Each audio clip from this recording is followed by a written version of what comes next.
Usually the games I enjoy the most either have action-packed gameplay or an immersive story, preferably both.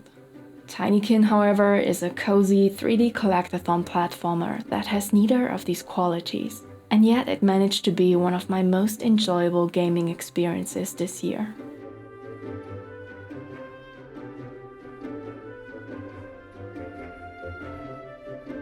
Tinykin sees players take on the role of Milo, an archaeologist from a strange planet who wants to find the origin of human life.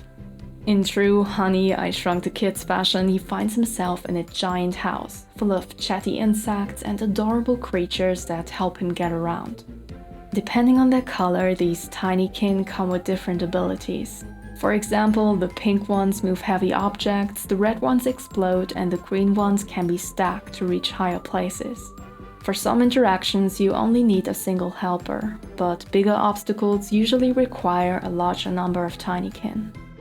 At first glance, this seems a lot like Pikmin, so you might be wondering if this is the game to pick up while waiting for Pikmin 4. But even though there are some obvious similarities here, these games are very different. In Tinykin, there is no combat, no management, and overall no real challenge. Instead, this game is all about exploring giant cluttered rooms and collecting everything you can find. In each room, there's an overwhelming amount of pollen, some in plain sight, while others require you to check every nook and cranny.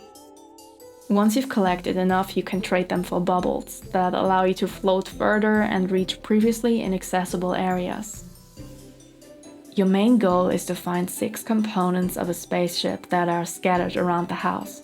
But as if your size wasn't causing enough trouble already, all of these items are in the possession of insects, and they don't just hand them out freely. In each area, there are multiple quests you have to solve with the help of your tiny companions. Some progressing the main story, while others reward you with lore and artifacts for the museum.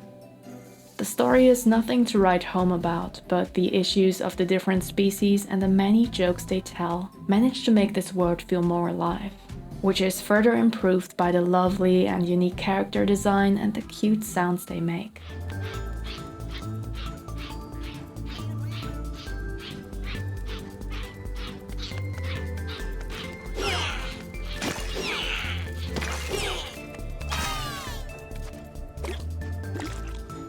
One of the most important things for a game like this to work is level design, and this is exactly where Tinykin shines the brightest. Exploring a new room is always exciting, because everything is designed with great attention to detail. In the kitchen, you'll meet ants who build their farm on a landscape made from scours. There's a waterfall pouring down from the sink, a fancy dinner party in the cupboard, and many more secrets to uncover. And the best thing is, you're free to go wherever you want, as long as you can figure out how to reach it. There were so many moments in this game where I had a goal set in mind, but got distracted on the way there. Multiple times where the design made me smile. Not just because common household items were turned into cute furniture, but because the insects used whatever they could find in their room. While bridges in the living room are made from books, rulers, and cards, it's toilet paper in the bathroom and stuff like spilled coffee beans or a wedge of cheese in the kitchen. It's so beautiful, creative, and charming, and easily my favorite part of the game. But of course, level design isn't everything. We're talking about a platformer after all.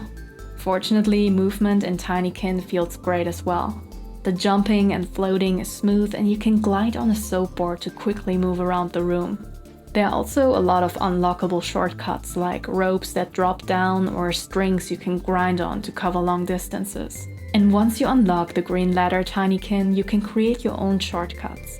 That is, if you've collected enough of them, because your tiny friends never leave the room you found them in.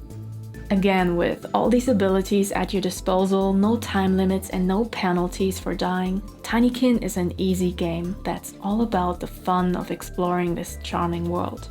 I highly recommend you check this one out if you're in the mood for a lighthearted platformer with a unique art style, excellent soundtrack, smooth controls, and an outstanding level design.